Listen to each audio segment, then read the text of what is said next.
most luxurious mansion in the city, where everything seemed perfect, there was something that not even all the money in the world could buy. True love. A powerful billionaire, cold and distant, lived surrounded by wealth, but his heart was closed. His only son, an autistic boy, suffered in silence from his own family's rejection, being seen as a problem instead of a special child. Until one day, a black maid, humble and invisible in the eyes of everyone, walked into that house. No one could have imagined that she would be capable of changing destinies, healing wounds, and teaching a powerful man that true wealth is not found in money, but in kindness. But before that, she would have to face humiliation, disdain, and injustice. Before we continue, I'd love to know where you're watching from today, and if you're enjoying these stories, make sure you're subscribed to the channel. Clara stepped off the bus with cautious steps. The morning sun shone brightly, reflecting against the golden gates of the mansion where she was about to begin working. She straightened her simple skirt, took a deep breath, and whispered softly, "Lord, guide my steps. I just want to work in peace." She was a black woman, her skin and her eyes marked by years of struggle. A widow, she carried on her shoulders the responsibility of raising her teenage daughter alone. This new job as a maid wasn't just employment, it was a chance to provide her child with a better future.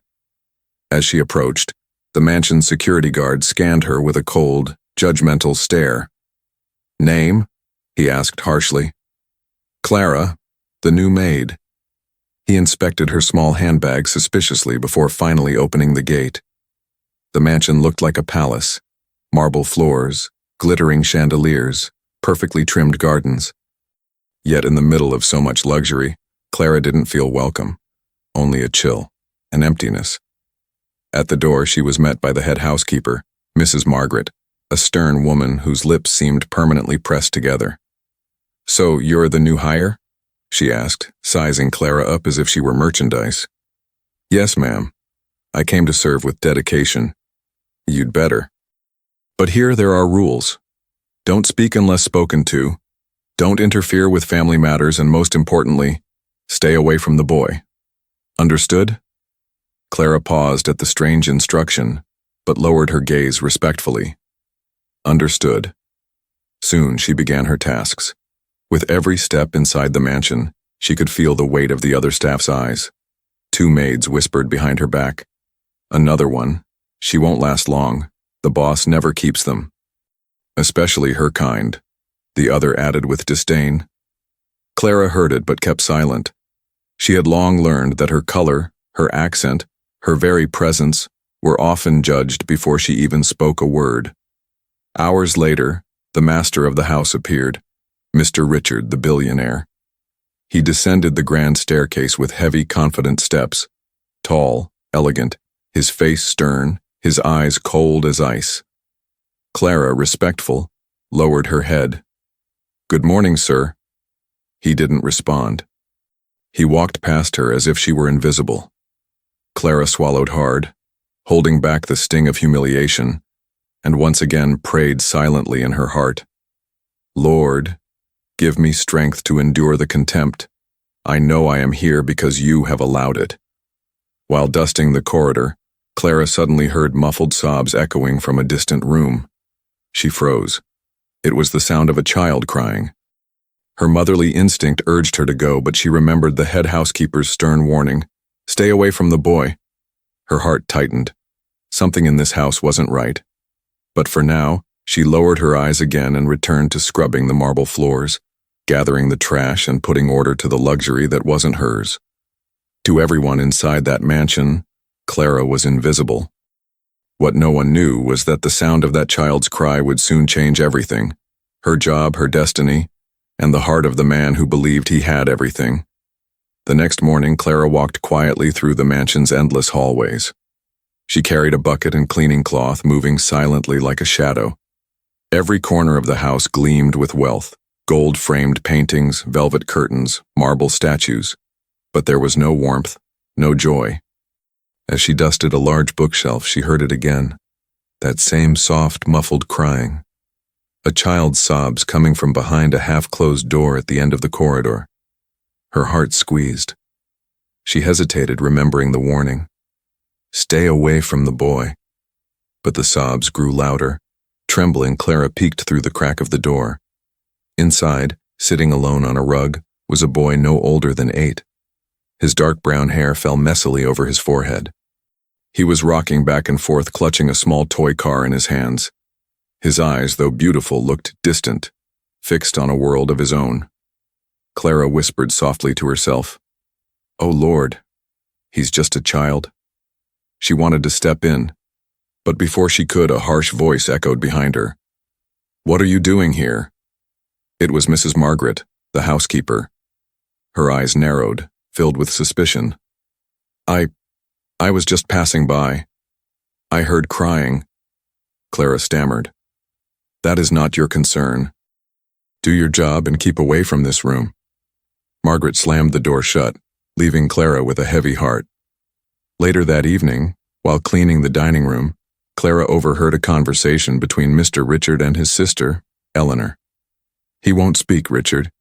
He doesn't even look at us. It's embarrassing," Eleanor said coldly, sipping her wine.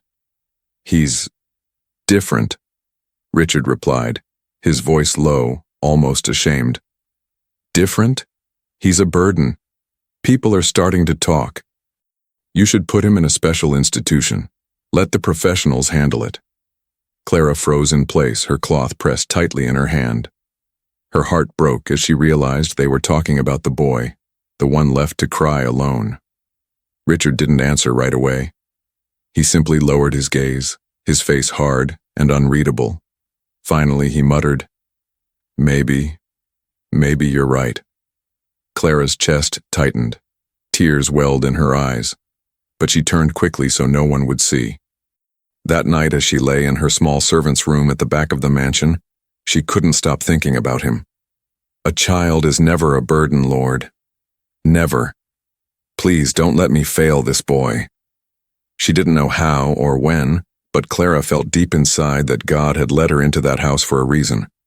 And soon, destiny would place her and the boy face to face.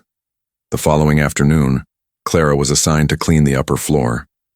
She moved quietly, carrying her bucket and cloths when she heard it again, the faint, stifled sobs of a child. This time, something inside her refused to walk away. She placed the bucket down carefully and, with trembling hands, pushed the door open just enough to peek inside.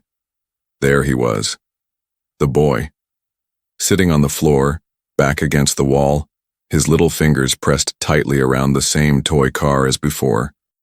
His face was red from crying, and he rocked gently back and forth, lost in his own world. Clara hesitated. Her heart raced. She whispered to herself, "Forgive me, Lord, but no child should cry alone." Taking a deep breath, she stepped inside. At first, the boy didn't notice her. His gaze was fixed on the toy car as though it was the only safe thing in his universe. Slowly, Clara knelt a few feet away, careful not to frighten him. "Hello, sweetheart," she said softly, her voice as gentle as a lullaby.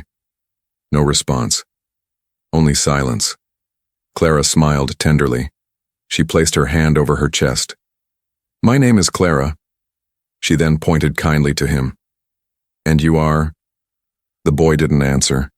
Instead, he shifted slightly, his rocking quickening. His small hands gripped the toy tighter.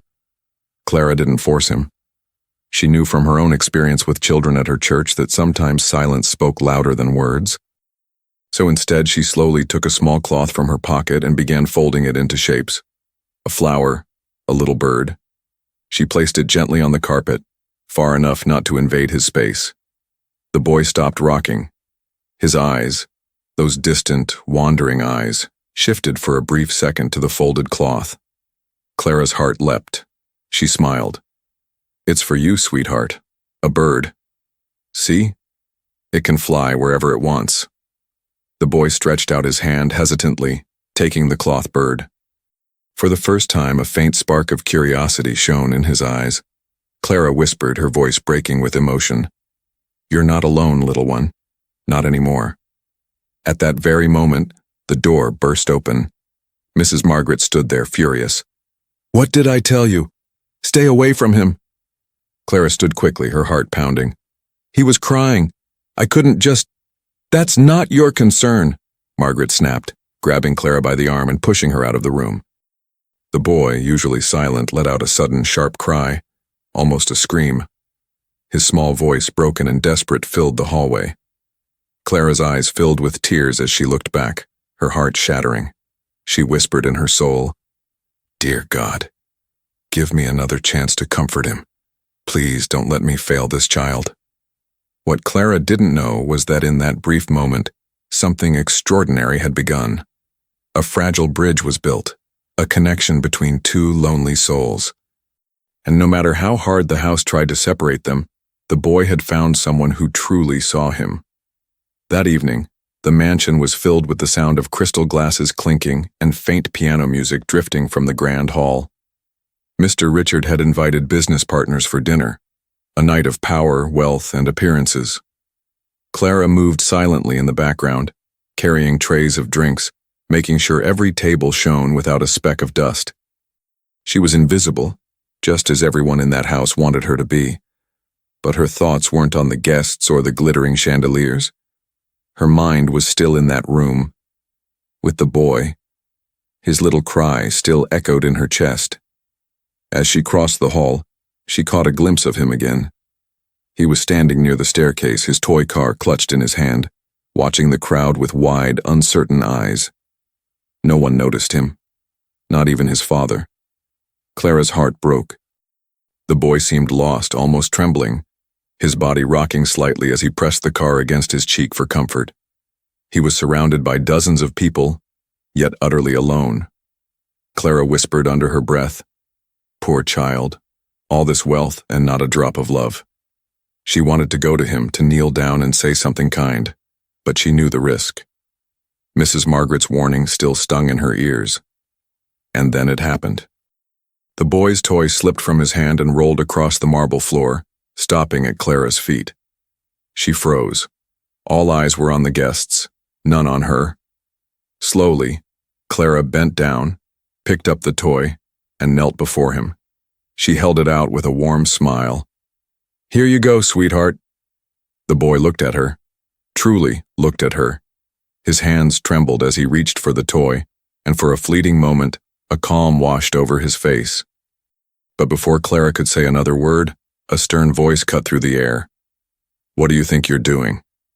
It was Mr. Richard. The room seemed to freeze. Clara's hands shook as she lowered her gaze. "Forgive me, sir." He dropped his toy, and I was only— "Your job is to clean, not to meddle with my son." His tone was sharp, cold, full of authority. Clara's heart raced. She wanted to explain, to tell him that his son was in pain, that the boy needed love more than anything. But she saw the fire in Richard's eyes, the wall of pride that guarded his heart. So she bowed her head. "Yes, sir. It won't happen again." Richard pulled his son away by the shoulder, not roughly, but with indifference, as though the boy was a problem to be managed, not a child to be loved. The boy let out a small whimper, looking back at Clara as he was dragged away. Their eyes met for just a second, a silent cry for help. Clara pressed her lips together, fighting back tears. She whispered in her soul, "Lord, this man's heart is stone, but I know you can turn it to flesh."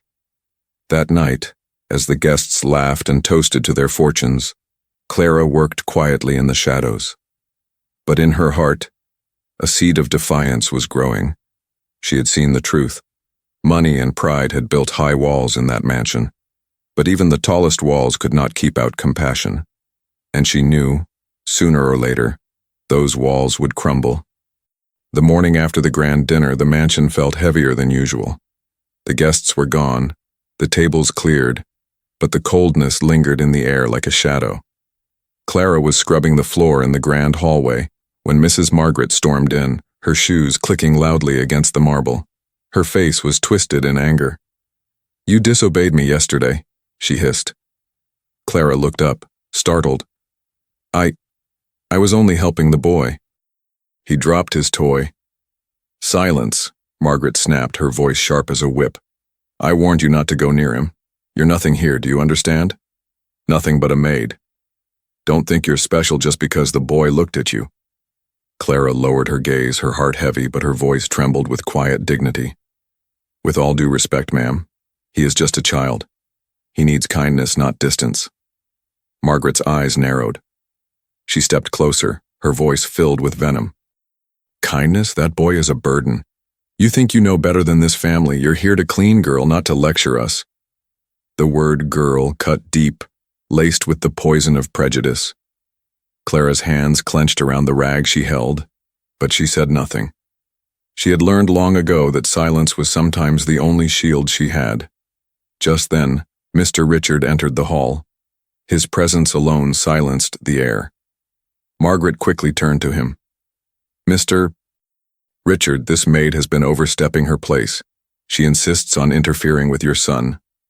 Richard's cold eyes turned toward Clara. She stood, her knees trembling but her gaze steady. Sir, forgive me, she said softly. I only wanted to help. He was alone and… Richard raised a hand, cutting her off. Enough. You were given clear instructions. If you cannot follow the rules of this house, perhaps you don't belong here at all. Clara felt her chest tighten, the world spinning around her. Losing this job meant losing the chance to feed her daughter, to pay the rent, to survive. She swallowed hard, forcing the tears back. Please, sir. I need this work. I promise. I will respect your wishes. Richard's expression didn't soften. His pride wouldn't allow it. One more mistake and you're gone. Do I make myself clear? Clara nodded, her throat burning. Yes, sir. As Richard walked away, the boy appeared at the top of the staircase, clutching his toy car. His wide eyes glistened with silent tears as he watched Clara. He didn't speak, but his small hand reached out toward her, as if begging her not to leave. Clara pressed her own hand against her chest, her lips trembling as she whispered so softly only God could hear. Lord, they can humiliate me. They can despise me. But I will not turn my back on this child. Mrs. Margaret smirked, certain she had broken her spirit. But what she didn't know was that Clara's strength didn't come from pride or rebellion. It came from faith, from love, and from the certainty that no injustice lasts forever. And soon, that truth would shake the walls of that mansion. Days passed, but the mansion grew colder with each sunrise. Clara worked in silence, careful not to cross any lines, her every step watched by Mrs. Margaret's hawk eyes. She avoided the boy's room just as she had been ordered. Yet deep in her heart she felt his silent cry. A mother's heart could not ignore the pain of a child. One afternoon, while polishing silver trays in the dining hall, Clara heard footsteps. She looked up and there he was, the boy. He stood in the doorway clutching his toy car, his big brown eyes fixed on her. Clara froze, unsure of what to do. Then slowly, he began to walk toward her. Each step was hesitant, almost trembling, but determined. Clara's breath caught in her chest. When he reached her side, he didn't say a word.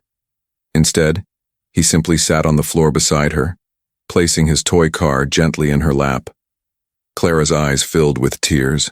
She whispered softly, her voice breaking. You came to me. She didn't dare touch him, not after the warnings, but the boy leaned against her arm, resting his head lightly on her sleeve. For the first time since she had entered that mansion, Clara smiled with pure joy. You're safe with me, little one, I promise. But their fragile peace shattered when Mrs. Margaret stormed into the room. Enough, she screeched. She rushed forward, yanking the boy by the wrist. He let out a sharp cry of protest. I told you to stay away from him.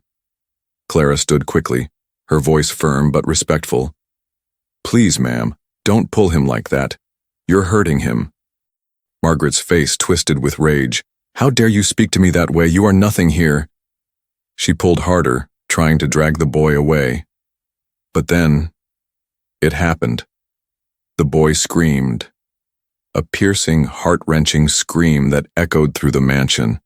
His tiny body fought against her grip as he cried out, words so broken yet so powerful. No, Clara. Clara, stay. Everyone in the hall froze. Two maids dropped their trays in shock. Even the guards by the door exchanged startled looks. Mrs. Margaret gasped, stunned. You spoke. The boy clung to Clara's dress, tears streaming down his face. His voice trembled, but his words were clear. Don't take her away. At that very moment, Mr. Richard entered the hall. His eyes widened as he saw his son, his silent, withdrawn son, speaking for the first time in years. He watched as the boy buried his face against Clara, refusing to let go. Richard's voice shook, torn between shock and disbelief. What is happening here? Mrs. Margaret stammered, trying to regain control. Sir, this woman has disobeyed every order. She's poisoning the boy's mind. But her words were drowned out by the sound of the child's sobs, clinging tighter to Clara. His voice cracked as he cried, Clara, Clara, stay. Tears streamed down Clara's cheeks as she looked at Richard, her voice soft but unwavering. Sir, your son doesn't need more walls. He needs love. For the first time, Richard didn't answer. His cold, proud mask faltered as he stared at the sight before him. His son, who never spoke, who never connected with anyone, clinging desperately to the maid he had dismissed as invisible. And in that moment, the unshakable walls of his pride began to crack. The mansion had never been so silent. After the boy's desperate cry for Clara, the household seemed frozen in disbelief. Richard stood in the middle of the hall, his face pale, his chest rising and falling with heavy breaths. His son, his only son, was clinging to Clara with every ounce of his small strength. For years, doctors, therapists, and specialists had come and gone, all with complicated methods and cold solutions. Yet none of them had managed what this humble maid had just done, awaken his child's voice. Richard's voice trembled as he finally spoke. Ethan. The boy didn't answer. He only tightened his arms around Clara's waist, pressing his cheek against her dress. Richard's hands shook. He had never seen his son so desperate, so alive. And yet, something inside him resisted. His pride, his name, his reputation. Mrs. Margaret, sensing his hesitation, quickly stepped forward. Sir, don't be fooled. This woman is manipulative. The boy is confused. You must order her to leave at once. Clara's eyes filled with tears, but she stood tall, her voice steady and calm. I am not manipulating him, sir. I only gave him what no one else here has given. Kindness. Richard's gaze snapped toward her, sharp as steel. Are you accusing me of not caring for my own son? Clara lowered her eyes respectfully but didn't falter. I'm saying he is not a burden. He is a blessing. He doesn't need more distance. He needs to be seen, to be loved. The words struck him like a blow. For the first time in years, Richard felt his armor crack. Memories surged in his mind. The day his wife left, overwhelmed by the boy's silence. The whispers at business meetings calling his son strange. The shame he carried like a curse. He clenched his fists, his pride screaming against the truth. But then, he heard it again. Clara. Clara, stay. His son's trembling voice cut through the silence, breaking the last piece of his resistance. Richard's lips parted, his eyes burning with tears he refused to let fall. He whispered almost to himself, My boy. He spoke for her. The room seemed to spin. Margaret's protests grew faint in his ears, drowned out by the sound of his son clinging to Clara, the woman he had dismissed, humiliated, nearly thrown out. Richard turned away for a moment, hiding his face in his hand. When he looked back, his voice was softer, no longer filled with icy pride, but with something almost human. Clara, stay. Please, stay with him. The words shocked everyone. Margaret gasped as though struck. The maids exchanged stunned glances. Clara herself was frozen, tears sliding down her cheeks. She nodded, her voice breaking. Yes, sir, I will.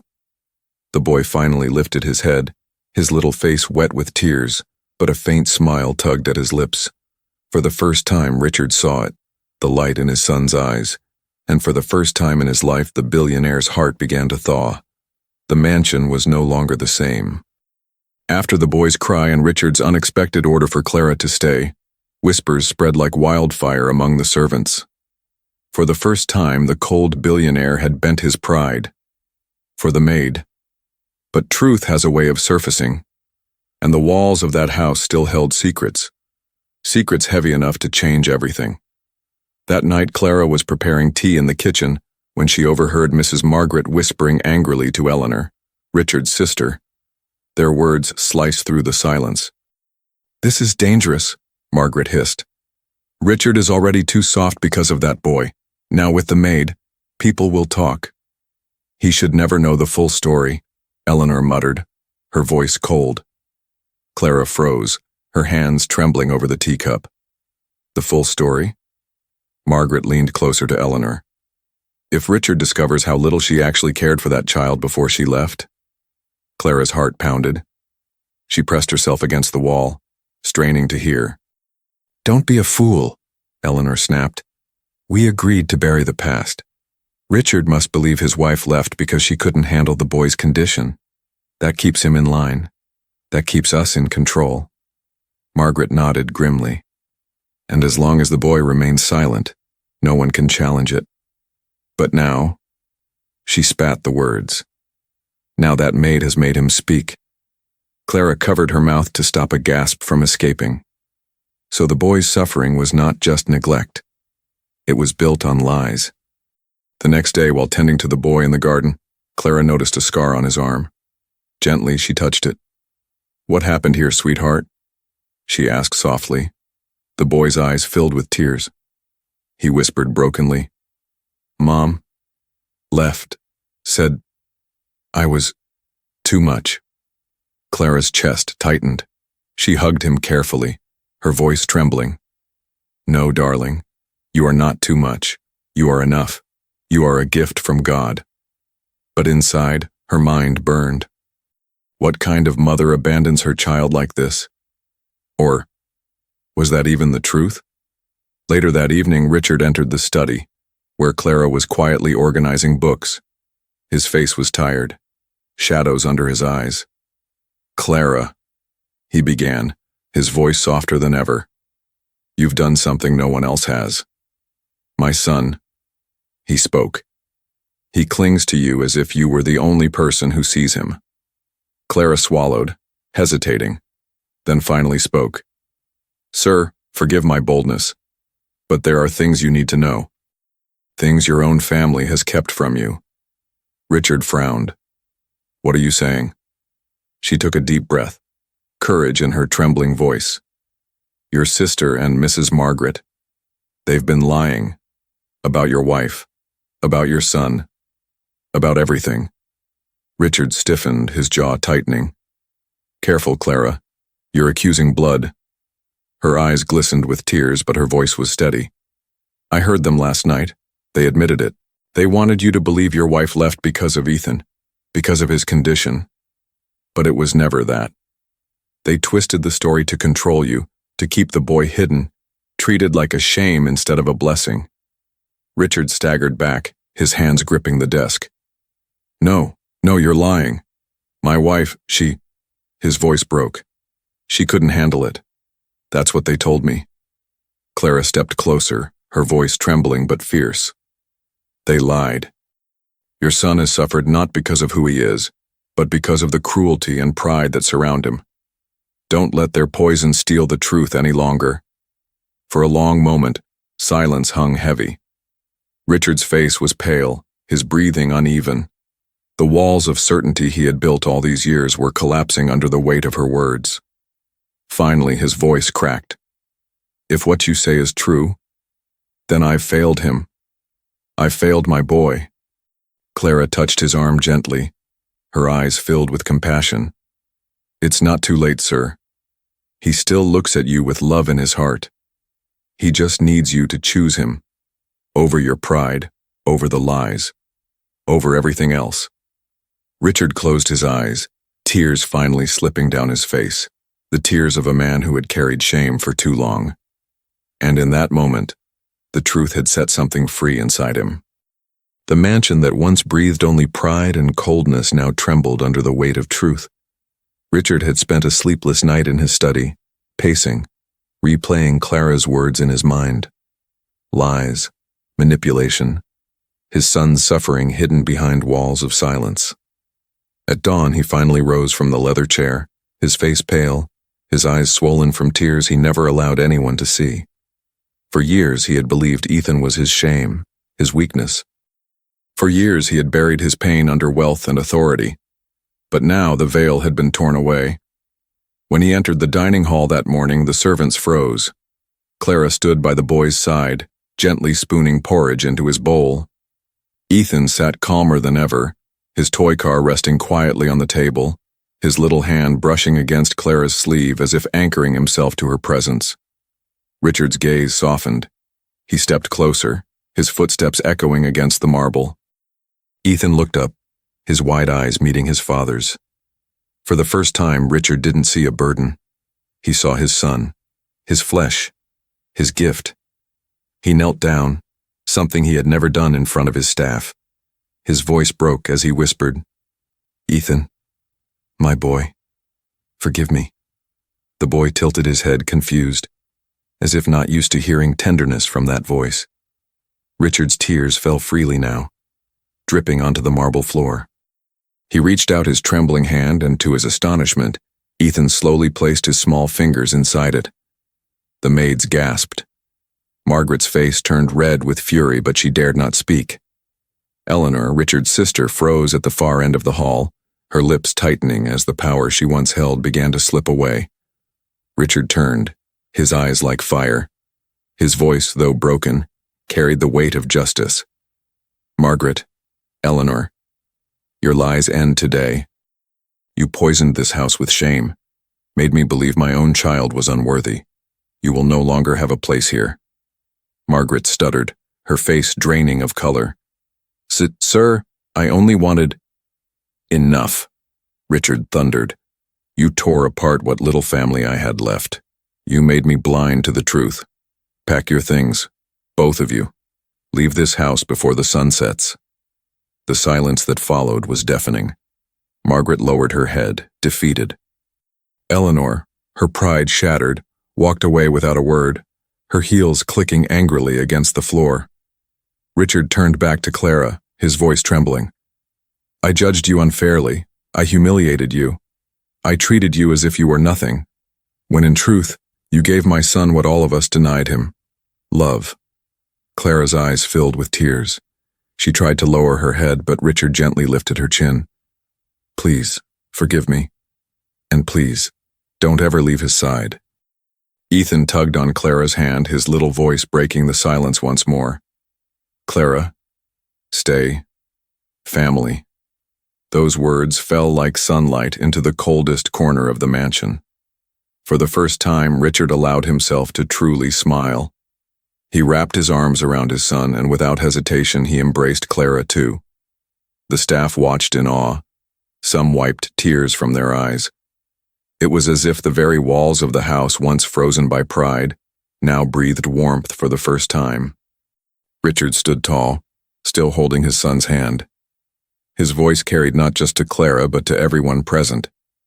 "From this day on, Ethan will no longer be hidden. He is my son, my pride, my blessing. And Clara," he paused, his eyes glistening, "you are no longer just a maid in this house, you are part of our family." Clara pressed her hand against her chest, whispering a prayer of gratitude. "Thank you, Lord. You never abandon the just." And so in that mansion of marble and gold, true justice was finally done. Not the justice of wealth or power, but the justice of love. The boy who was once silenced found his voice. The maid who was once invisible became the heart of the home. And the man who thought he had everything discovered that true riches are not measured in money but in compassion. My friend, do you believe that love can break even the hardest of hearts? Have you ever witnessed a moment when kindness changed everything? Tell us in the comments below.